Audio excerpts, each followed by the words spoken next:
It's the Opperman Report. Join digital forensic investigator and PI Ed Opperman for an in-depth discussion of conspiracy theories, strategy of New World Order resistance, high-profile court cases in the news, and interviews with expert guests and authors on these topics and more.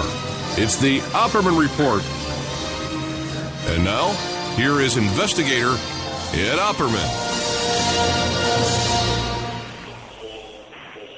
Okay, welcome to the Opperman Report.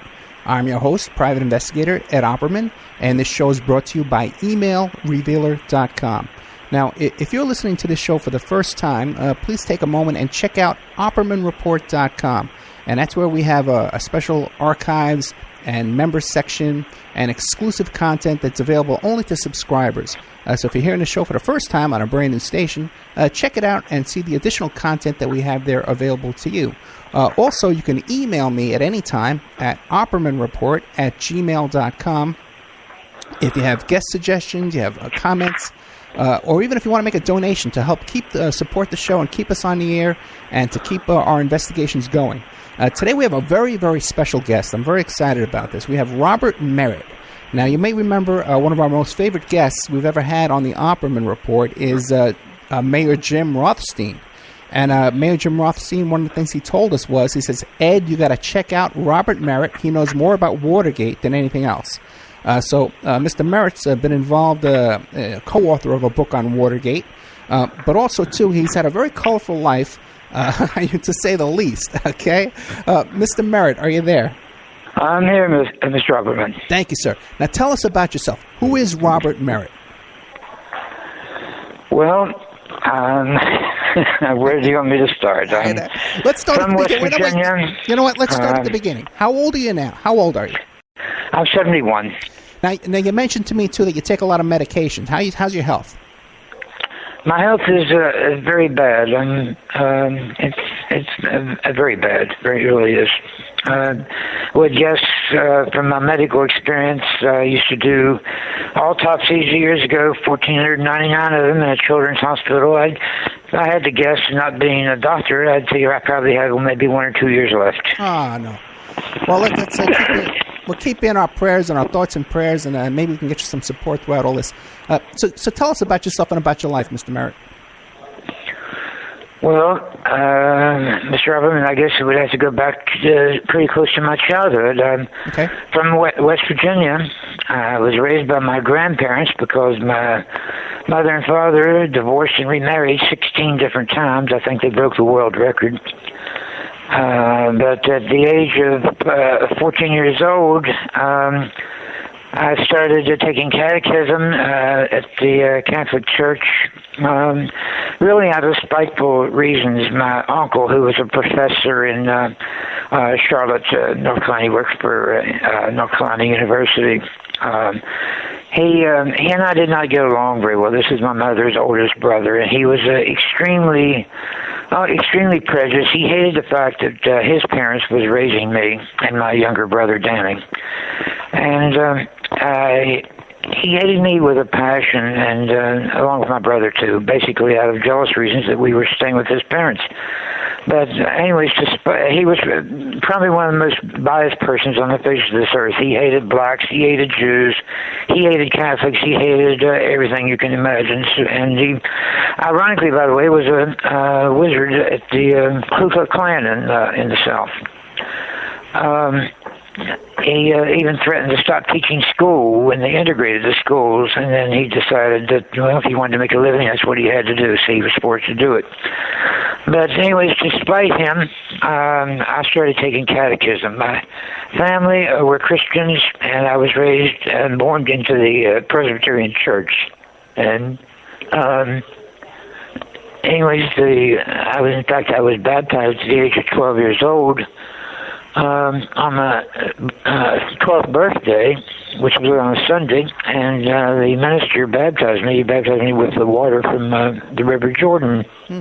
But anyways, shortly after that, a couple years after that, just to spite my uncle for no other reason, I decided to start taking catechism, which was the biggest mistake I could possibly do. I stopped going to school, quit school. My grandparents was forced to send me to a parochial school, which was Catholic, called Sacred Heart. It was in Charleston, West Virginia.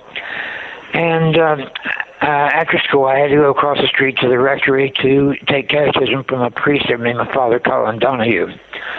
And it was shortly after I started taking the catechism classes. Father Donahue was a Franciscan priest. He wore the brown robe with the hood, the rope cincher with the 3 knots and sandals.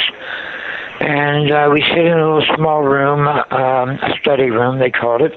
And I'd say after a couple of weeks or so, Father Donahue started kicking his sandals off and started playing footsies between my legs. And then he decided one day to come around the table and unzip my pants and start performing oral sex on me with the crucifix over top of my head. Really? And he even made a remark that it says in the Bible that whoever shall eat of my body shall have everlasting life. Can you believe he quoted that during oral sex? But then he notified another friend of his, Father Fay, who was a priest in Bell, West Virginia, which was about a half a mile from where I lived in the suburbs. And Father Fay was a priest at St. John's Catholic Church, and he started coming down to visit me. And I was asleep one day in my mother's home, and I had a screen door that was just open. Anyways, he came in, I was asleep, and I felt something wet and warm between my legs with his Father Fay. Make a long story short, between these two priests, what I considered rape, not molesting, but it was actually rape because it was against my will. Even though I didn't say no, even though I didn't fight them off, but I felt that I was caught in a predicament. I could not dare go home and tell my grandparents this or my mother. I would have had the hell beat out of me. You didn't talk about sex, not in my home. That's something of that perverse. We couldn't even say the word hell or damn, without getting a whipping. In those days, what year was this? This is in 1960. Yeah, so just imagine, okay. But, can you imagine that from what we see on TV today, right? Yeah, well, I was born in 62, so yeah. Yeah, but, anyways, the sexual thing became quite habitual and became over and over. And it got to the point where I thought it was normal and even started to adapt to it. And then my physical and personality traits started changing a little bit. One day I was effeminate, the next day I was on the masculine side. People noticed it. People in the schools, people in the community noticed it. I became embarrassed. And, I started getting subject to name-calling, that sort of thing. So I decided I couldn't take no more of this sexual abuse. And so I quit school about 2 months before graduation. And I got on the Freedom Train with Dr. King that fall and went to Washington, D.C. With Dr. King's first freedom thing on Washington, D.C. And there I stayed and got a job and started living what I thought was a sexual liberated life, which happened to be only gay life, which is the only life I knew. And it was okay for a while, but I always felt guilty behind every time I committed a sexual act or I was involved in one. And I get many, many different jobs. I mean, I was a waiter, I was a clerk, I worked in many hospitals as orderlies, same thing they call the nursing assistant today, I guess. But anyways, I worked at Children's Hospital, performed 1,499 autopsies on children from birth up to the age of 21. This was for the NIH, National Institutes of Health, who was doing heart research on children's diseases, and I had to remove the heart and the aorta from all of these children. And I'm sorry. I'm going to have to pause for a second. I have a delivery at the door. Only take me 1 second. Okay, you know what I'm going to do? I'm going to play a commercial, okay?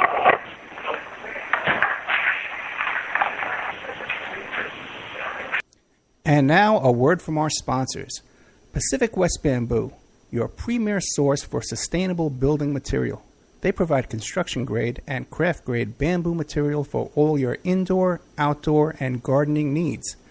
Contact them for event planning and display building as well. 503-839-8126. Or you go to their new website, pacificwestbamboo.com. Or you can contact them on Facebook at Pacific West Bamboo.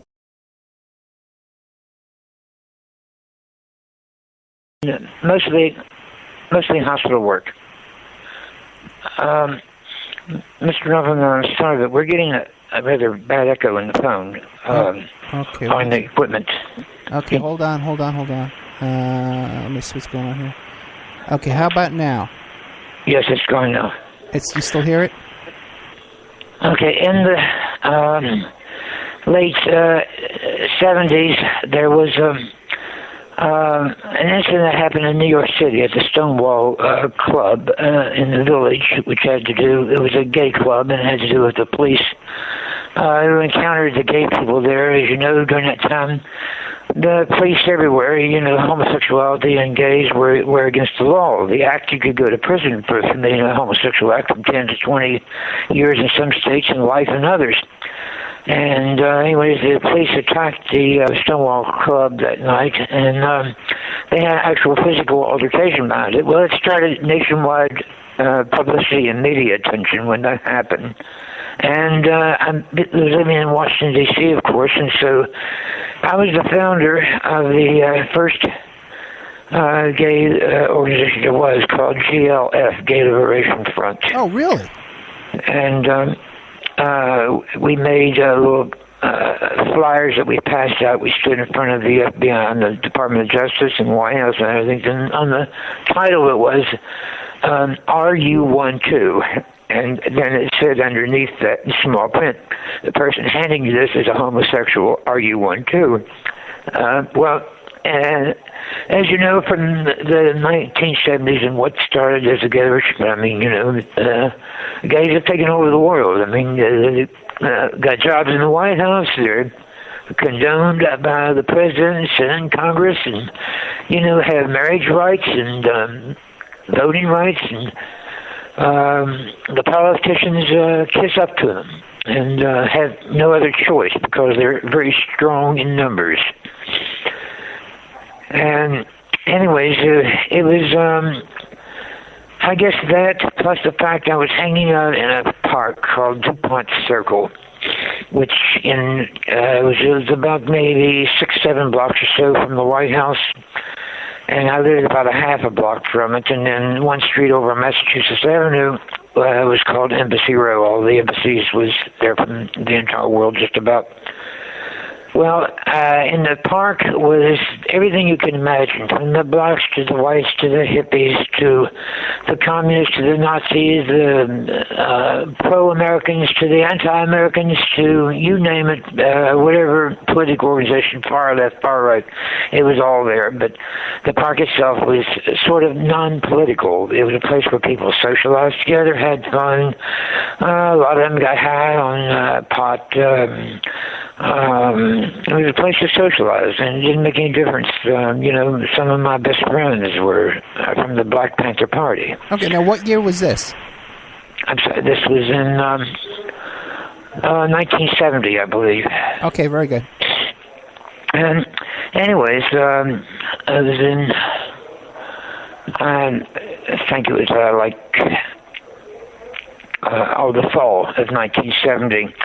I was working as a cashier in a drug store called the Southern Drug Company, which was about 1 block from the White House. And there was this hippie that kept coming into my job and hanging around talking to the owner and the pharmacist that was there. It was a pharmacy as well. And I recognized him from DuPont Circle, from one of the people who hung out there. He was wearing old clothes, shabby clothes, had long hair, mustache, beard, shabby, hippie looking. And every day he'd come in, and when I come to work, he'd come there. He'd stand there for almost 8 hours time I was working and just watching me and talking to the owner. And so that Friday, when I got paid, I was given my pay, which my net pay was $70 a week. And during that time, and it was sort of good money, believe it or not, but my rent was $35, and I had $35 left over for the week to live on. But that particular day, I was fired, and no reason given. And I went home, and this was around 5 o'clock or so that evening, and then around 6:30, 7 o'clock, that same hippie that came in the store knocked on my door, and he flashed a badge. And he told me his name was Detective Carl Schaffler. And he asked if he could come in, and I thought, well, he flashed a badge, and I have no choice. And he came in, and he pushed in a white envelope in my hand, and I had over $1,000 in it. And he said, this is for me getting you fired. He said, I said, why did you do that? He said, because we've been watching you for over a year now. I said, who is we? He said, I work with a task force, he said, with intelligence and with criminal departments. And he said, when I say we, I'm talking about the police department and the feds, FBI, CIA, and military. It was quite a diverse agency.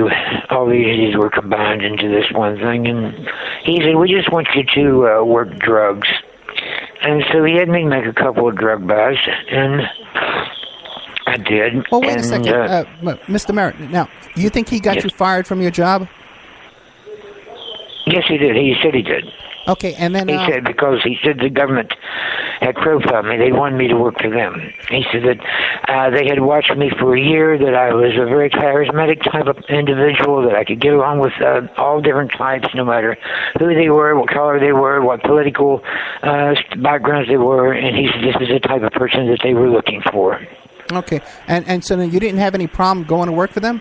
Like ethical and conscience problems? No, to be honest with you, I didn't. I thought, I seen the movie called James Bond, and I thought, well, hey, this will be kind of fun. Okay, great, go ahead. So, anyways, like I said, I made drug buys for the police, and nobody ever got arrested on any of the drug buys. And I thought, what the hell is going on? Why am I buying drugs for them to take home to use for themselves, I guess, because nobody was ever getting arrested for it. So then Carl came in, about 3 or 4 weeks later after the initial introduction. He asked if he could come there and stay with me. And he said it would be, since he goes to the DuPont Circle every day to infiltrate, that, hanging out with me would be a better cover for him. And I forgot to tell you that on the very first night, when he thrust the envelope in my hand with over $1,000 in it, he also went into my bathroom and taken a shower and came out naked. And he said he'd never had gay sex before, which I can tell you as an experienced gay man at the time, that was a damn lie. Okay. But anyways, he kept insisting that I was in love with him. I wasn't in love with him. I secretly despised him, to be honest with you. But I was an actor. I felt like an actor, that I was just doing one big show and trying to figure out what the hell was all of this about. And it was like a big puzzle, and I'm just a piece of the puzzle trying to put it together. But anyways, he moved in about 3 or 4 weeks later, and he thought that he was my secret lover. And anyways, we did infiltrate the park together. I made quite a few introductions to people that he was very interested in, but they were not the drug type. They were political types. And that's what he finally admitted to me that he was really interested in, was the anti-war Vietnam movement and the overthrow of the United States government and the anti-Nixon remarks that was being made. And this is what they were interested in. It was all political intelligence. And it was for the gain, I thought, for President Nixon, who was going to be reelected again. But it was there was so many motives behind it, so many.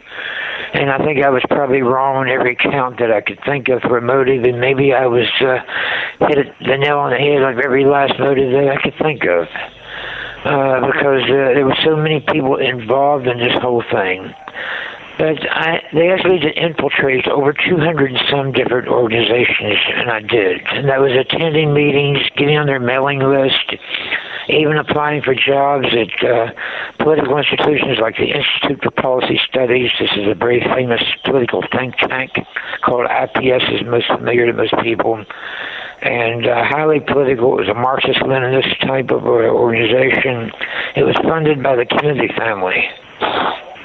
And anyways, I had infiltrated that place. They even asked me to break in there one night, and the maid who was cleaned up the building at night, it was like a 4 or 5 story townhouse, if I remember correctly. Anyways, she was a church-going lady. She was a black lady, and her son was going to church with her. He was only about 16 years old. Well, they planted some drugs on her son and arrested him, and then told her, so listen, if you give us the keys to the institutions, we'll drop the charges against your son. But they planted him in the first place, probably drugs I had purchased for them on different occasions. But anyways, they gave me the keys, and then they blocked the street off with gas company trucks. Said there was a gas leak in the street, and they would not allow no pedestrian or auto traffic down the street at all. And they even had police at each corner.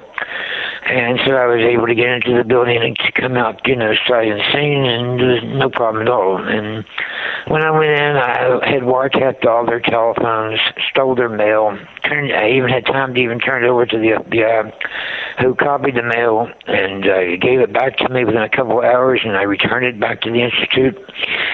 And the FBI was so thorough that they actually opened the letters up and glued them back the same way, right on the seam. You couldn't even tell they were ever been opened. They even put the staples back in the same holes on different someone's book manuscript that they had, which was quite thick. But they were very diligent, very efficient in their work, I must say. But anyways, I also bugged each one of their offices. They gave me 24-karat gold cross pins. And I just laid one on each desk inside the Institute. And not only them, but there was many lawyers in town that I would go visit, and I would, leave my pen on their desk before I walked out. Gotcha. The pens were a live bug. It had a transmitter in the top of it. So everywhere these lawyers and all these people would go, the FBI and everybody was listening in too. And of course, you see a gold cross pen laying on your desk, naturally you're going to pick it up and stick it in your pocket. They had me do things like Jane Fonda came to Washington to talk at a think tank, which was a restaurant on Connecticut Avenue called Food for Thought. And she was talking about how despicable it was for the United States to be in Vietnam and what we were doing to the poor North Vietnamese people. And she had her pictures taken sitting on tiger cages with Americans' GIs being prisoners inside. And anyways, they asked me to go there and record part of the stuff. But they already had several informants there who was doing recordings of her. But they asked me to go around to the back door of the restaurant when she came out with her attorney to get her wig for them, which I did. I just simply walked up and jerked her wig off and ran. And I don't think they were trying to embarrass her so much as maybe they was, well, maybe. She was embarrassed, obviously. But anyways, they wanted to see if I could do the job, I guess. And she's not a very nice-looking woman without her wig, I'll tell you that. But there were so many things that I did. That's one important things that people like to talk about was they rented a room at the DuPont Plaza East Hotel, which was right on DuPont Circle. And they rented a room there for the year. It was completely microphone wired for sound, for photo, and all that. And I had to have sex with 70 different congressmen, senators, ambassadors, and some of their aides to engage in homosexual sex with them. They were being recorded and videotaped. Well, let me ask you this, Mr. Merritt. How did you make contact with these senators and congressmen and their aides? They did. They arranged for me to meet them through different other contacts. sometimes they would tell me where certain senators, congressmen would be at, where they used to hang out at. I would go there. And I was a cute kid. I mean, I was 6'1". I had blonde hair. I had green eyes. And I was very cute at that age. And I could turn on being femme or being butch or masculine. Either way, I could turn it off, turn it on. So whatever the person preferred, and I was told what they preferred by the FBI before I even met them, they were profiled. And if I was told to act masculine, that's what I did. If I was told to be a little on the femme side, that's what I did too. So. Now, how old were you at this time? I'm sorry? How old were you at this point? 27. 27. And this was a hotel or an apartment you would take them to? Repeat the question. You said that there was a room that was wired for sound and video. Was this a hotel room or an apartment? No, the hotel room that they rented. Hotel room, gotcha. Okay. Just for that purpose. Gotcha. I had one ambassador. By the way, I will not mention to you or to no one else ever about who these 70 people were. I don't believe in the kiss and tell type of thing. These people, some are alive, some are dead, but even the dead ones still have family, children, and why should I hurt them? Okay. And I won't do it. Let me ask you a couple more questions. Some of them were so innocent that I was actually their first time thing with them. Let me interrupt you for 1 second. Now, what year was this? This is in 1971, I think. 71, okay. And now, we're talking about a span of 1970, 71, 72, 73. Okay. And now, what branch of the government exactly were you working for at this time as an undercover agent? I was working only for Carl Schaffler. Carl Schaffler was a MPDC cop, a Metropolitan Police Department cop. And Carl Schaffler it was unknown even to the chief of police that he was really an intelligence agent, and he was working for the CIA, the FBI, and National Security Agency, and military intelligence. So when I worked for him, I worked for all of those agencies and above. Okay, I got you. Okay, continue, please. And by the way, I would not work for anybody else. I said, you're not going to stretch me out. I said, I'm going to be working with a dozen people, and somebody is going to get me burnt, meaning to expose me. Because, that role could have been, in fact, it was extremely dangerous to the wrong people. But I was going to tell you that one of the ambassadors of the Italian embassy at that time was one of my subjects at the hotel that they asked me to engage sex with. And he asked me to come over one time to a private apartment that he had rented just for the purposes of bringing boys there. And I told the FBI, they said, well, go see what he wants. And I went over there. He had a glass top table sitting in his living room, and had the place very plush and very fixed up. But anyways, he asked me to take my clothes off and to sit on top of the glass top table. Well, he removed his clothing, and he put his head under the table. And he masturbated while I defecated on his table. That's how he had got his fun. Gotcha. There's no way I could sit here and make this stuff up. But anyways, it was getting... my involvement with these people was becoming very, very involved, very extensive, and especially when I got more and more involved in the far-left organizations like the Institute for Policy Studies. And some of my assignments were on Jack and Rennie Davis. They were the leaders of the PCPJ, that was a People's Coalition for Peace and Justice, who led the anti-war movement on the city of Washington, the major, massive movements. This is where over 10,000 people was arrested in one day. And I was asked by Rennie and Jack to lead the people to the demonstration. 99% of these people were from out of town. And we organized close to North Capitol Street. Anyways, I led them down the street into the stadium. And when they were in the 17th, we were going in there to rally for a while before we went to the site, which was supposed to be in front of the White House. And the gates were slammed shut, and everybody was placed under arrest at one time. Okay. So I was responsible for that mass arrest. Another occasion, they gave me when the street demonstrations started, and the people started throwing trash cans and other things into the streets, and started throwing rocks and bottles at the cops, and the cops were throwing tear gas back, and we were being hit by horses and sticks and all of those things, and these were demonstrations daily for a week or almost 2 weeks. And anyways, the FBI gave me a bag of candy, 200 pieces of taffy candy, and 100 pieces was laced lethally with PCP. And anyways, I'm sorry, not PCP, LSD. LSD. Was Rainey Davis aware that you were an undercover agent? I'm sorry? Rainey Davis. Was he aware that you were an undercover agent? Not until the articles came out in the Washington Post, and then when they read it, they asked me if it was true, and I said, yes, it's true. And you know what? They had more confidence in me then than they ever did before, after I exposed myself. Who had more confidence in you? The anti-war leaders and the people that I was targeting. Okay, but at the time he was assigning you to this task, he wasn't aware that you were working for the cops? Yes, after I told him I was working for the cops, yes, okay. In the newspaper.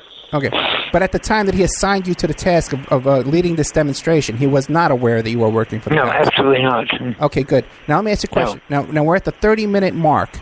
Do you need a little break? We can take a commercial break if you want to get a glass of water and come back in about 3 minutes, or do you want to keep going?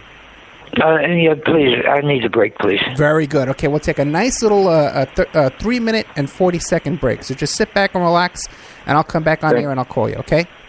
You want to call me back? No.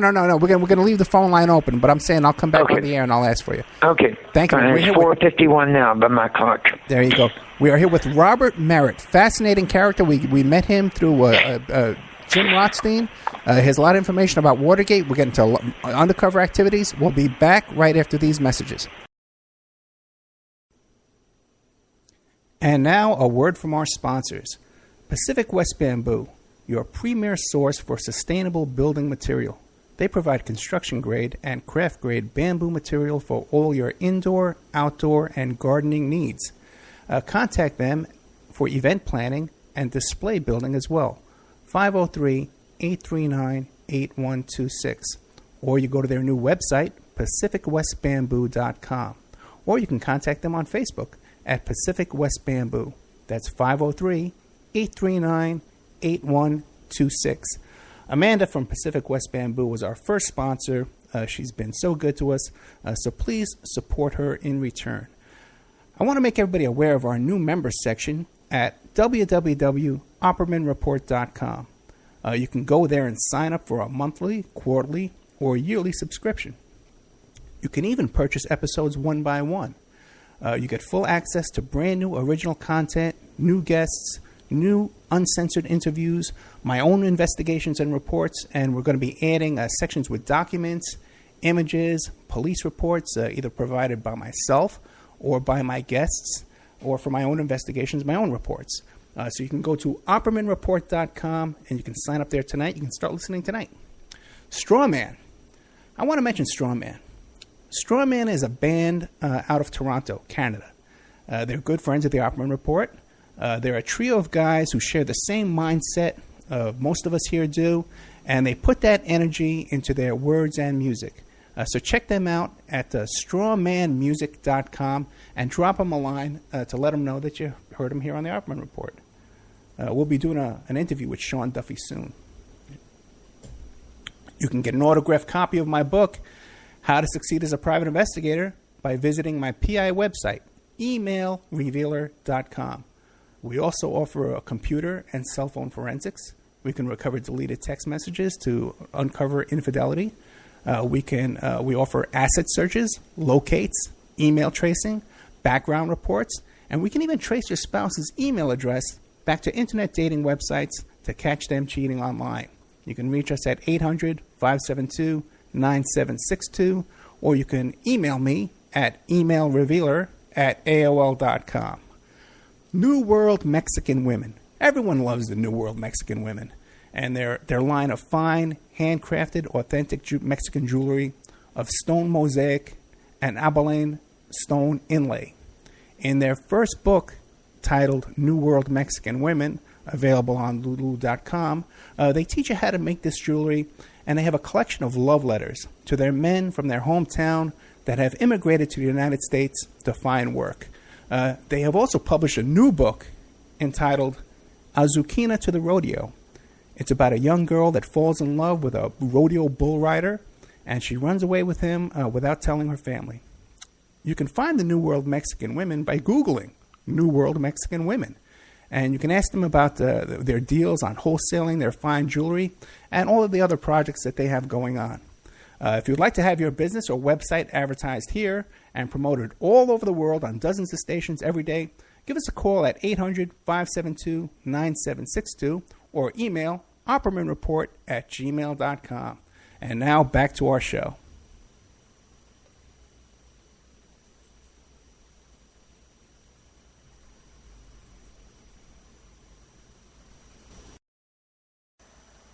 Okay, welcome back to the Opperman Report. I'm your host, Private Investigator Ed Opperman. We are here today with Robert Merritt.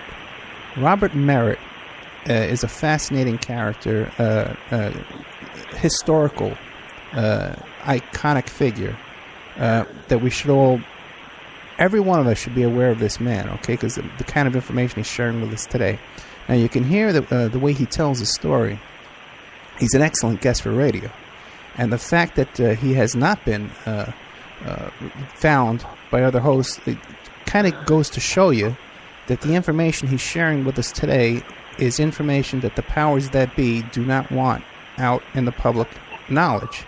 When he talks about this man Shafley that he was working for, this police officer Shafley, this is Shafley, who was the officer who made the arrest at Watergate, arrested the Watergate burglars, the one who was out there waiting out in front, wasn't even on duty that night, who made the arrest, who was pivotal to the Watergate break-in arrest. Mr. Merritt, are you there? Yes, Ed, can you pull your mic back a little bit, please? Okay, sorry about that. How's that? Yes, much better, thank you. Okay, I get so excited, I lean forward. I'm at the edge of my seat listening to your story. So go ahead, please continue. Okay. Well, Ed, Mr. Opperman, my story during those first 3 years or so was quite fascinating. It involved infiltrating people's lives, passing out poison candy to demonstrators. 100 people died, by the way, from that candy I passed out. Others was laced with different degrees of LSD, where it made them insane or made them very sick, and only a handful lived. The reason that it was not in the paper about 100 people dying is because it was just like about when Hitler taken over Germany. You found the story on page 883 at the bottom of the page in a little small paragraph. Well, the same thing was done with my situation, too. They put in the paper in a little small, very article that all some hippies overdosed from some drugs, from LSD and other things last night. They didn't say how many, and that was all they said. And nobody gave a damn about the hippies during that time. They were considered the scum of the earth, and by the so-called decent people, and definitely by law enforcement. Right.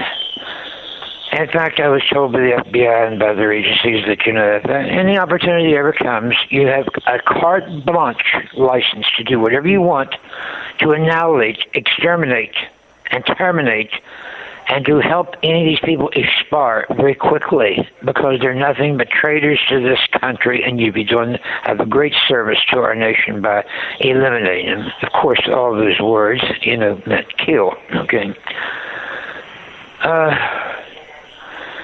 There was only one person that I actually outright murdered at the instructions of the government, and that was in Alexandria. And I can only tell you the man was a lawyer. I do not know his name to this day because, first of all, it was not in the paper except his obituary, and I did not read it. But it was done with an umbrella where I was crossing the street with him. It was all prearranged as to certain places he'd be at certain times. And all I did was push the button to the umbrella, and the dart came out in the back of his heel, and he dropped over dead in the street with what they assumed was a heart attack, and that was ruled in the autopsy a heart attack. Let me ask I wanted you to get closer to Watergate, if I may. Well, why would they use you for that assassination? Why wouldn't they use someone who was a professional killer? I'm sorry? Why would they use you to... Because I was very good. I was very good at what I did. I could get close to people. I blended in with people. I had the nerves of steel. Nothing bothered me. I guess during those 1,499 autopsies where I had doctors who stood in the room, these were interns and everything, and they had like 25 doctors in the autopsy room one day, and I started doing the autopsy by myself, and I looked around, and here was 5 of them laying on the floor. You know, they had passed out. So, you know, they couldn't even take a body being cut open, and the government knew all this. Okay, I'm not everything about me. I'm not clear on how you were involved in doing these autopsies. Can you give us a brief explanation of that? I was working for a children's hospital. This was the oldest children's hospital, which was on 14th Street and W Street Northwest during the time. The new hospital now is quite a beautiful building. It's on Irving Street Northwest. Northeast, I believe. But I had just simply applied for a job at Children's Hospital, and they said, well, we have a trainee postmortem ordainer technician job open, as if you'd be willing to train for it. Well, I had no idea what they meant by postmortem ordainer, and then they explained to me, said, well, we need someone to assist, with autopsies. And said, the government has a contract with us we need someone to take out the hearts and the aortas from children at the age of 21 because they're doing heart research disease from NIH, National Institutes of Health. Well, I thought it would be not fun, but I thought it would be very, very educational, very interesting to do. And I took the job. And how old were you during that period of time? I was in my early 20s, maybe about 22, something like that. I know one day I slipped the scalpel and pricked my hand on a child who died with hepatitis, and I ended up in the hospital myself for about 2 months with hepatitis B. I turned completely jaundiced, and my hair turned like almost Snow White, and that was from an autopsy. I had some very interesting autopsies. If I may just tell you about one of those, please, if you don't mind. Sure. Mr. Opperman, during that time, we didn't have Medicaid and Medicare. We didn't have welfare systems who paid the bills, for the poor and the indigent. And Children's Hospital was a place where black families had to bring their children to, and poor whites. And those kids who died, 90% of them or more was died because of medical experimentations at the hospital. These were things that doctors were supposed to be doing in the operating room they'd never done before, and they actually killed most of those babies. And of course, that was never listed on the autopsy reports, the true cause of death. But I had one child, a beautiful little girl baby, at the age of 6 months old, who they brought down there and put inside in the freezer. I took it out. I called the doctor and told her. I said, Dr. Kamala. I said, I've got the baby on the table. I said, so you ready to come downstairs? She said, I'm in the cafeteria having coffee with a friend of mine. I says, can you go ahead and start? And I said, yeah, okay. I mean, I knew enough to do it. Right. In fact, I did the complete autopsy. And anyways, when I made the Y incision on the child and lifted up the rib cage, the heart hit 3 beats, and the little girl was dead. But of course, when I moved her up, she did die. Right. But I don't want to stop there either. Dr. Kamala, that I just mentioned, was a doctor from India. It was studying to be a doctor, a pathologist at Children's Hospital. She wore the sari. She had a little star painted in her forehead. the whole 9 yards. But she'd come in the autopsy room, and I worked with her many times, and she would shut her eyes and run her fingertips over the body from head to toe, back and forth for a couple of minutes before she would perform it. I thought, well, it's a Indian ritual, or she's saying a prayer or something. I didn't pay any attention to it. And then I asked one day my supervisor named Ed Riggs. I said, Ed, what did Dr. Cameron? I said, is that an Indian ritual? And he says, no. He says, don't you know what she is? I said, no, what do you mean? He says, she's a necrophiliac. Oh, really? And that's what she was doing. She was discovered, exposed, thanks to me, and I don't know if she's alive today or not. She used to be in her 90s, but she could not get a license in this country, and she went to Canada and became what they call an extern, which was the closest thing to a doctor. Okay. I worked at Columbia Hospital for women, and as an orderly, a delivery ward technician, they called it, but it was just an orderly job.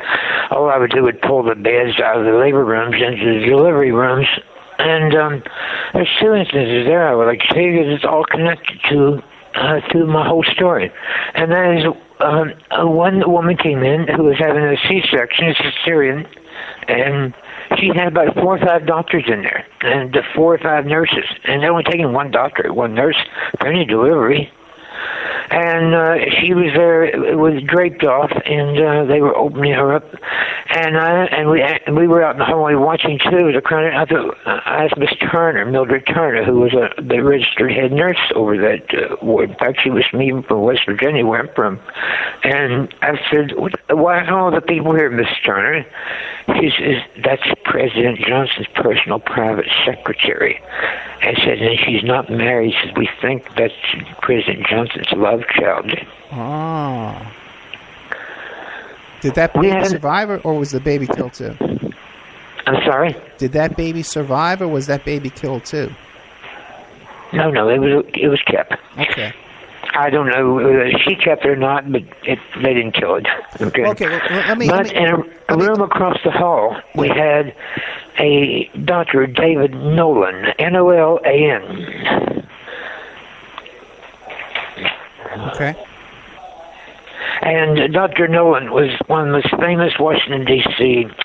Doctors for deliveries. And anyways, I went into the room after he had finished his delivery and was cleaning up, and I noticed the incubator had a blanket over it. So I pulled the blanket off, and the baby was inside, was struggling for air. And I looked at it, I thought, well, no one is struggling, but it's unplugged. So I plugged it back in. He walked in the room, and he said, "Did you plug that in?" I said, "Yes, I did, doctor." I said, "Someone forgot to plug it in." He jerked the plug out of the wall. He said, "Get the F out of here now." And he said, "Don't you ever come back here. Don't you ever work with me again either."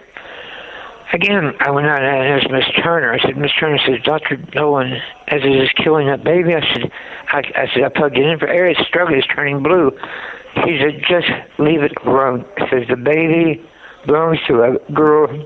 His family is filthy rich, quote unquote," and says, "and they don't want the baby, and they paid Dr. Nolan for his services." So this was like an abortion after the birth. I'm sorry? This was like an abortion after the birth where they... Exactly. Right. Exactly. Okay, and now Mr. Merritt, let me ask you a question, because we're down to about 12 minutes left in this hour. How are you feeling? Are you feeling up to doing another hour after this right now today, or you want to... If you give me like a 5-minute break? Yeah, we can take as long as a break as you need, okay? So, okay. So then you left us off that they had you do this assassination using an umbrella in the street. What were you going to tell us after that? I did not hear you. I'm sorry. That's okay. You were describing how you did an assassination using an umbrella that shot a dart. Now, that's all I can tell you about that one. That's the only one that they ever actually asked me to kill right out, besides passing out that candy. Right. So then what happened after that assassination? What came along next in this story? Well, the other stuff goes back to DuPont Circle, to the infiltrations into the demonstrators, and then getting more and more involved in the far left organizations, and then becoming involved with what was going to be the most famous thing in history, the Watergate break-in. Okay. And I found out about that 2 weeks before it happened, and I'm the one who told it to the government. And instead of them preventing it, they allowed it to happen. And they entrapped those people and they set them up. And so was the President of the United States. Okay, so now, you knew about the Watergate break-in before it was going to happen?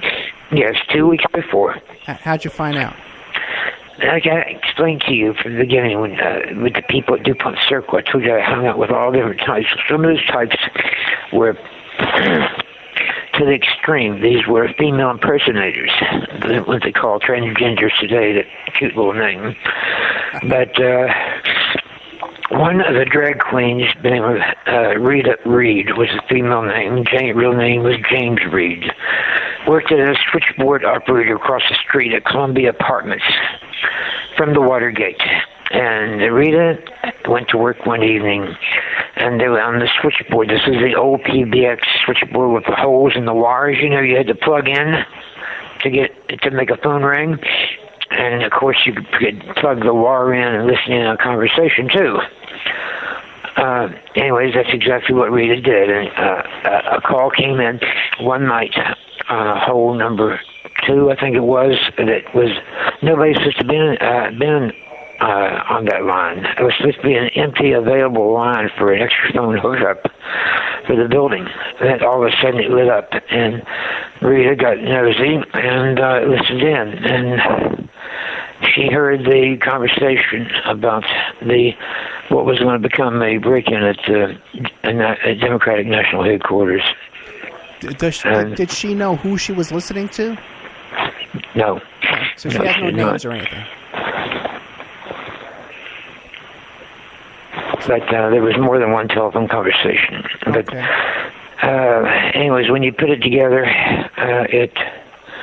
it was obviously talking about the DNC offices at the Watergate, and a lot of private names were mentioned during the time at the DNC, which I don't recall at the moment. But anyways, when I told the police and to Carl about this, he became very excited, and he brought back an agent from the FBI and brought back a retired man from the CIA, and they quizzed me over and over and over again about this. And this was early in the morning when Rita told me about this conversation, and she came to the apartment, and she said, "Is Carl here?" Because she knew Carl was there. I said, "Yeah." So I said, "He's asleep." And she said, "Then let's go down the street. So I have something to tell you. It's very important." And when we got on the street, she said, "No, I don't want to talk to you here." She said, "Let's go down to the park." There was a park they called P Street Beach. We went down down the green under the bridge, and then along the creek, what they call Rock Creek, and walked along the stream of water. And she started quoting this poem to me. And the poem is something that she had heard over the telephone, and it was about the Watergate break-in. And ironically, as we were walking and talking, she was certain things. I mean, we were walking by the water, and she didn't tell me where we were going. And at the end of the park, when we came out, the Watergate complex was standing right in front of me. But there was an old gate, like an old fence gate that was actually laying in the water. Someone had thrown it because they were always throwing trash in there. And she looked, but she said, "Isn't that right?" She said, "There's a gate laying in the water." And it didn't dawn on me what she was talking about. First, Watergate. Right. And anyways, we got to this. She said, "That's going to be the destruction of the President of the United States." She pointed right at the Watergate. And this was the woman who was the telephone operator who heard the messages? Yes, not PBX. Right. Switchboard, yeah. Gotcha. But that evening, Rita swore me to secrecy. I betrayed her secrecy. And that evening, when she got off from work at 11 o'clock that night, I went over to her apartment. The same because she always stopped by to see me. We go out at all-night restaurants and have coffee or something. She didn't show up. I went to her apartment. She was gone. I went back the next morning. Not only was she gone, her dog was gone, her furniture was gone, the whole apartment was clean as a whistle. Windows were even wiped down clean. And nobody knew where she was at. And the resident manager of the building said she never heard of such a person. He never lived there. Okay. I went to his job, Columbia Plaza Apartments. Well, we don't know anybody by that name. There's no one who lives and ever worked here by that name. And I've been there many, many times, talked to her over the desk. Even Carl Nolan knew that she worked there. He knew where she lived, too. Well, so what do you think happened? Do you think she told someone else, too? Later when I worked for the FBI threatened me one time. I told them a deliberate lie about this guy named Jack Davis. I was supposed to have followed him. And I lied to the FBI and told him he was going to New York. And so they gave me money to come to New York with him. It was $200 or something. And so when after a couple of days, I reported back to him I did went. And I gave him a bunch of bogus addresses that he was supposed to have gone to. I wasn't even with Jack the whole time, and it was all a deliberate lie. I wanted to discredit myself so I could get off from under the FBI because they just wouldn't let you go. And anyways, one of the agents threatened me. They took me for a ride out in the park, and they said, if you're deliberately lying to us, then we know you're lying. Said, do you think we're stupid? Says, we didn't have other FBI watching Jack Davis and watching you too? And I kept insisting it was the truth. And they said, okay. He said, you can't work for some more. You're fired. And says, and if you're doing this for any reason, to write a book, make a movie, or whatever, said, we just want to let you know that you will be floating at the bottom of the Potomac River with cement galoshes on with your friend Rita. Right. Let me ask you a quick question. It's kind of off topic. But at this time, during all this period of time when you're getting paid in cash? Yes. What did you put down on your income taxes? I didn't fill out one. They told me not to. Never did any income taxes. Okay. And in fact, I can give you my whole life earnings for my entire life up until now, $575. But that's all you've declared? That's what that's the jobs I actually worked on. And without being an informant? Without what? Besides being an informant? Yes, correct. Okay, so most of your money you made being an informant your whole life.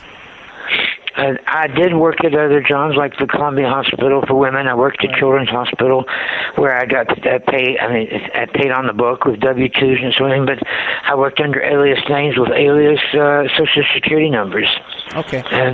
Well, you know what, Robert Merritt, we're toward the end of this show. Why don't I'll drop the phone call. And I'll give you about how much of a break do you need? About 10, 15 minutes? That'll be fine. That'll be fine?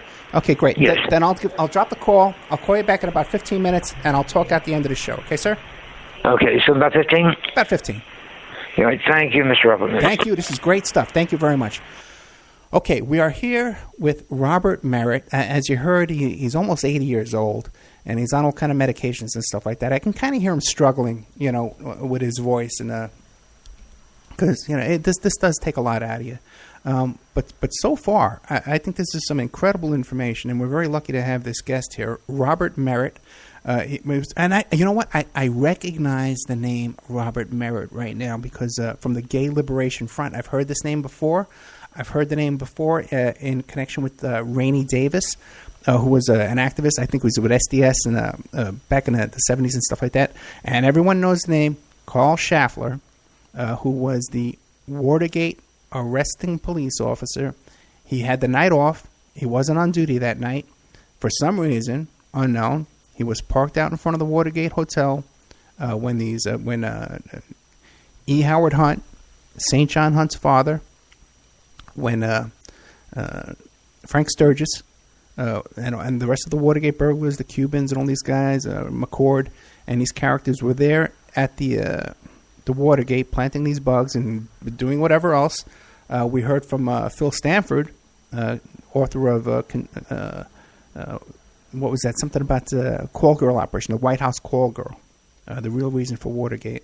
And we also heard from Doug Caddy that there was a lot going on at Watergate that involved finding little black books of escort services and that kind of activity. We talked to Doug Caddy. I asked him if it was possible that there was a pedophile ring. I asked Phil Sanford if there was a pedophile ring. They all said yes. What's his name? Mayor Jim Rothstein, former NYPD detective.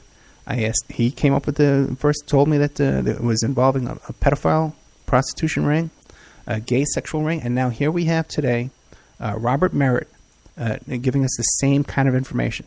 Now we're going to bring back Robert Merritt for part 2 right after this, and don't forget, there's more information, more shows like this in OppermanReport.com in the members section. Thank you.